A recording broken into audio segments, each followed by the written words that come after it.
Buenas tardes, chicos. ¿Cómo están? Bueno, continuando con las clases grabadas para la materia Contabilidad 2, en esta oportunidad vamos a ver un rubro, el último rubro de el activo, cómo se mide contablemente al inicio y al cierre, lo que se consideran las otras inversiones. Yo soy el contador Juan Pablo Gali, soy profesor de Comisión Práctica de Contabilidad 2.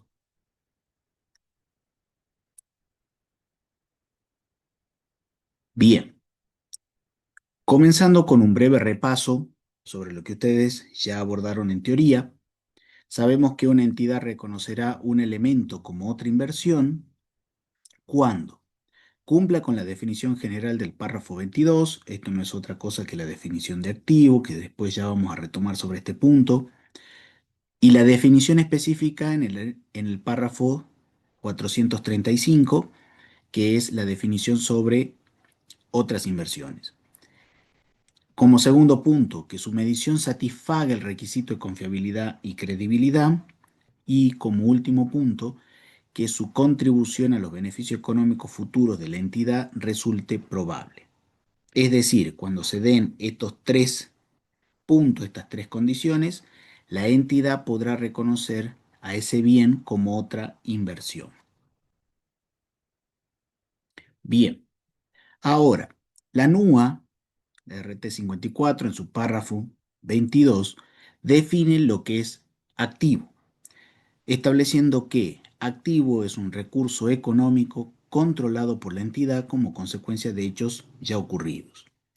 Un recurso económico es un derecho que tiene la capacidad de generar beneficios económicos. Por su parte, en el párrafo 435, la NUA define a lo que se consideran como otras inversiones, estableciendo que éstas serán aquellas colocaciones realizadas con el objetivo de obtener renta, ganancias de capital u otros beneficios explícitos o implícitos en activos que no corresponde incluir en un rubro específico y no estén afectados a la generación de ingresos de actividades ordinarias. Estos dos puntos son claves. ¿Por qué? Porque en otras inversiones no puede haber algún bienes que se puedan incluir en los rubros desarrollados anteriormente, ¿sí? O en otro rubro específico. Y así tampoco puede existir dentro de otras inversiones bienes que estén afectados a la generación de ingresos de las actividades principales de la entidad. Es decir, no puede haber bienes que participen, por ejemplo, en el proceso productivo de la entidad. Serán otros bienes que ya vamos a ver cómo los define o cómo cita los ejemplos. Y acá los tenemos. Dentro de este rubro generalmente se encuentran, entre otros, las obras de arte y la tenencia de oro, por ejemplo. Que acá les agrego un dato adicional a lo que refiere a la tenencia de oro, que nos va a servir para el desarrollo del trabajo práctico. El oro se mide en onzas troys. ¿Qué son las onzas troys? Es una unidad de medida de masa utilizada principalmente para pesar metales preciosos como el oro, la plata, el platino y el palidio. Una onza troy equivale a 31,10 gramos, por lo tanto hay 32,15 onzas troys en un kilogramo. Bien, en lo que respecta a la medición inicial de este tipo de bienes, las otras inversiones, la NUA también nos indica lo siguiente, nos dice, una entidad medirá en el momento de reconocimiento inicial las otras inversiones de acuerdo con los siguientes criterios que se indican a continuación. Y hay dos criterios. Uno, en donde establece un grupo de activos que cuentan con lo que se denomina precio directamente observable. Y después tenemos una segunda categoría residual en donde están el resto de los casos. Ahora, dentro de los activos que pueden tener un precio directamente observable, hay que distinguir a aquellos activos que digamos, se puedan comercializar en un mercado activo y van a obtener de ahí un valor razonable, o aquellos activos que si bien no se pueden comercializar de un mercado activo, se puede obtener de ellos una cotización sucedánea. Es decir, aquellos activos que ya sea se trabajen, se comercialicen, mejor dicho, en un mercado activo o en un mercado que si bien no reúne las condiciones para ser un mercado activo, pero es un mercado que me ofrece una cotización sucedánea, yo tendré un precio directamente observable. Y ese será el criterio para reconocer a las otras inversiones. Ahora, cuando no tengo un mercado para ese tipo de bienes, que sería los restantes casos, se utilizará el costo de adquisición. Una cosa más que establece la norma es que cuando se utilice como criterio el valor razonable o cotización sucedánea para medir esos activos, la entidad imputará resultado los desembolsos ocasionados por la compra. Lo curioso aquí es que la norma nos incorpora un nuevo concepto, el precio directamente observable, y lo define como aquel precio que se puede conocer de forma clara, confiable y pública sin necesidad de hacer cálculos o estimaciones, porque proviene de un mercado donde el bien se compra y se vende con frecuencia.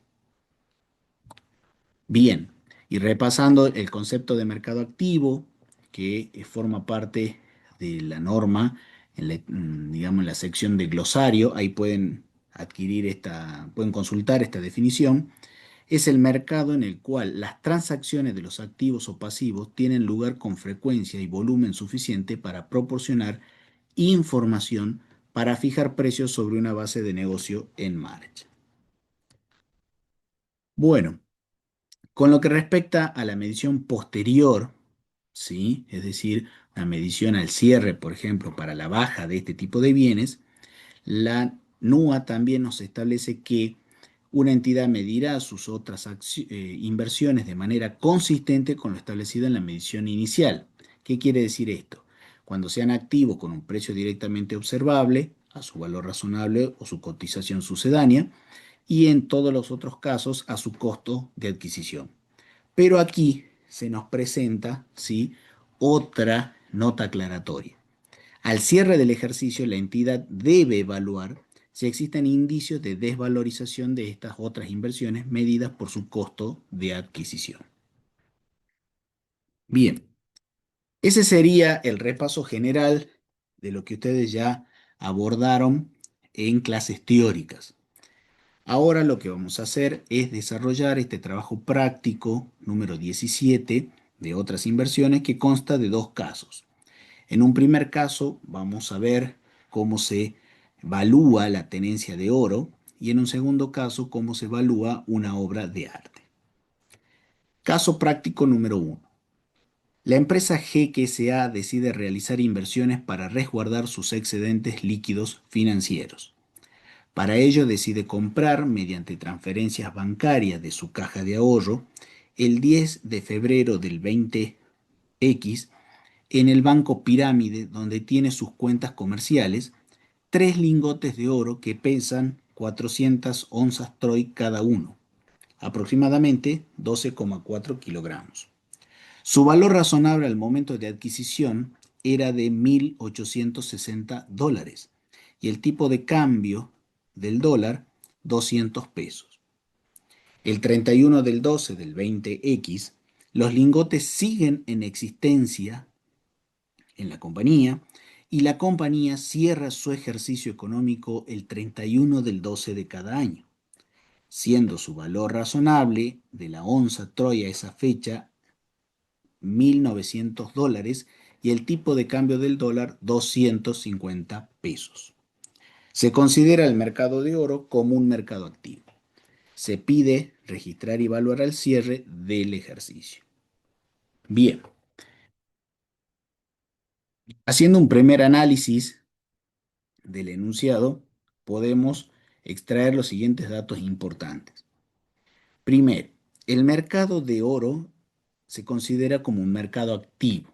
Por lo tanto, nosotros tenemos que utilizar, ¿sí?, el primero de los criterios, que es valor de cotización, perdón, valor recuperable o cotización sucedánea.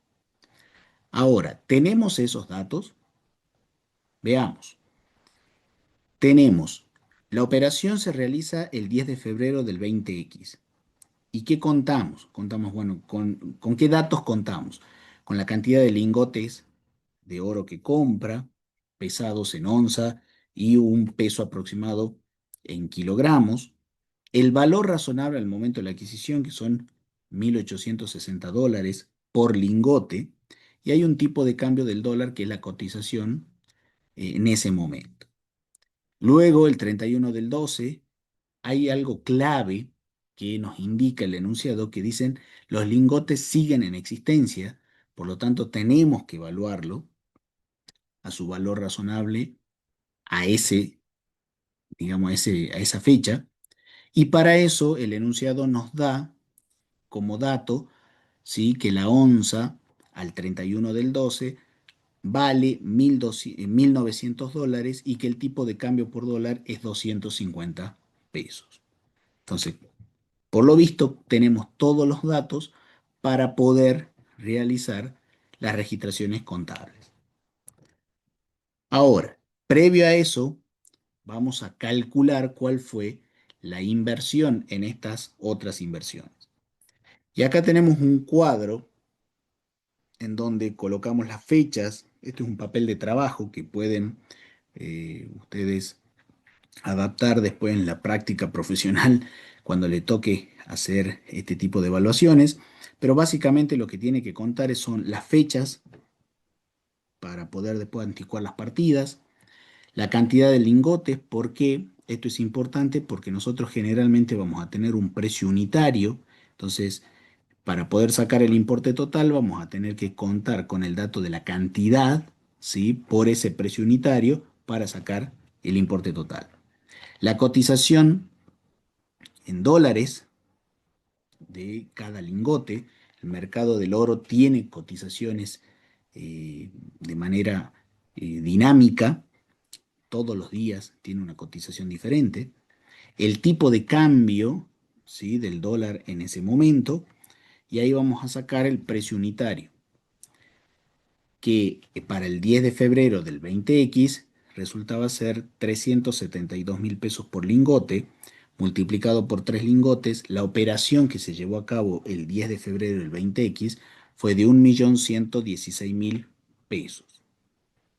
Luego, el 31 del 12 del 20X, siguen en existencia los mismos 3 lingotes, pero cambia la cotización del lingote en oro, perdón, en dólares, que asciende a $1.900. El tipo de cambio en ese momento son 250 pesos por dólar y el lingote en pesos vale 475.000 pesos cada lingote, lo que nos arroja un total de 1.425.000 pesos la inversión.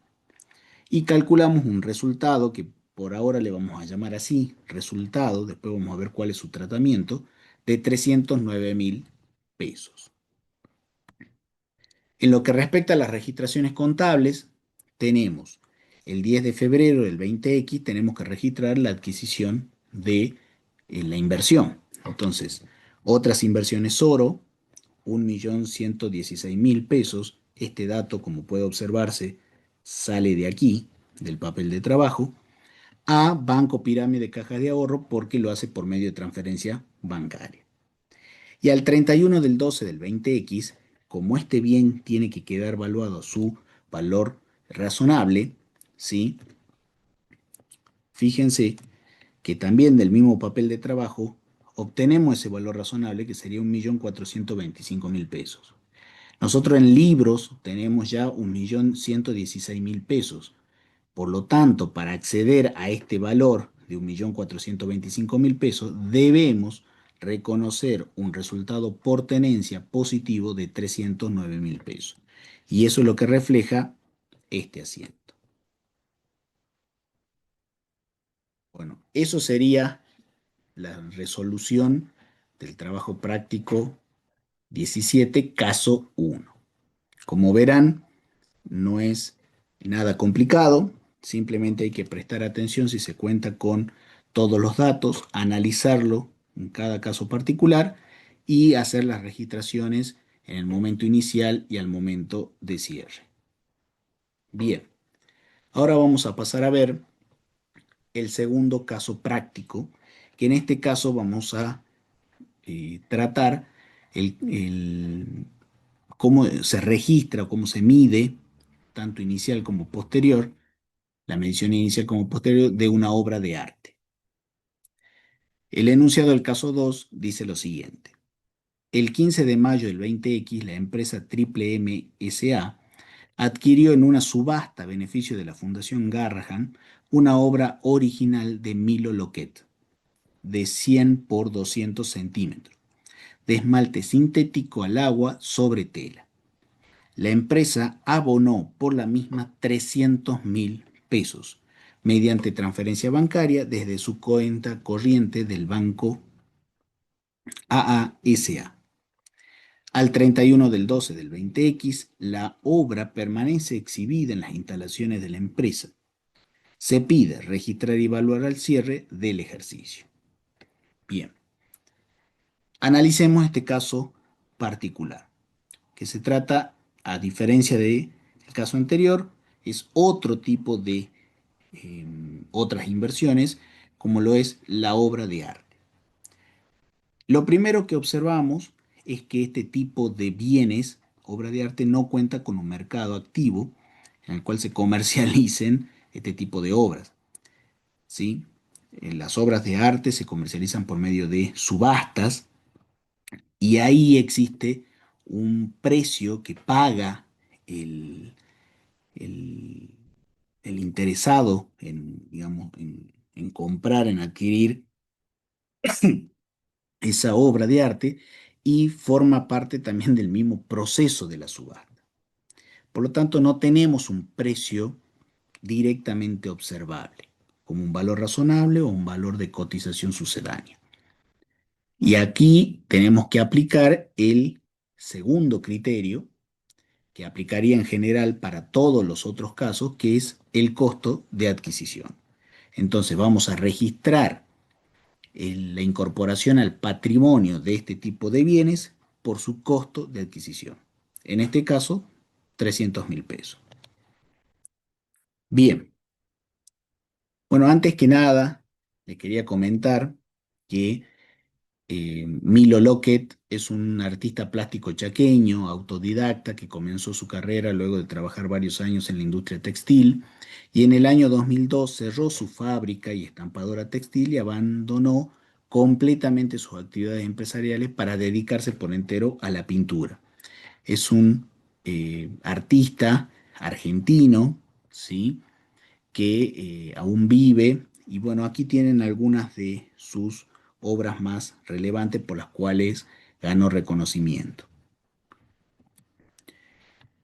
En lo que refiere a la registración contable, como ya le había adelantado, tenemos que dar, digamos, como incorporación al patrimonio de la empresa la obra original de Milo Loquet, 300.000 pesos, a Banco AA, cuenta corriente, 300.000 pesos. Acá también algo importante que se hace al cierre. Fíjense que no tenemos un asiento de ajuste, porque en este caso puntual no se realizan ajustes y se expone de la siguiente manera, que es las inversiones, obra de arte, obra original Milo Loquet, 300.000 pesos. Pero puede ocurrir casos en donde este artista, ¿sí?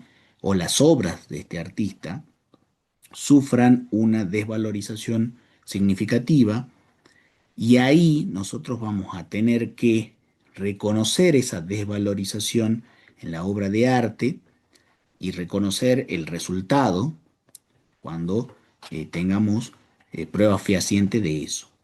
¿Y esto por qué ocurre muchas veces? Y esto ocurre porque, por ejemplo, el artista puede sufrir algún tipo de desprestigio y que eso sea transmisible también a toda su obra. Entonces, mi activo, que sería otras inversiones se vería afectado por esta situación y eso es lo que yo tengo que analizar al cierre de ejercicio y evaluar si corresponde o no reconocer la desvalorización. Bueno, aquí quedaría entonces concluido el caso 2 y estaríamos terminando también el trabajo práctico número 17 de otras inversiones. Bueno, chicos, espero recibirlos en consulta para aquellos que tengan algunas dudas con respecto a estos dos casos que estuvimos viendo y si no, en comisiones prácticas. Muchísimas gracias.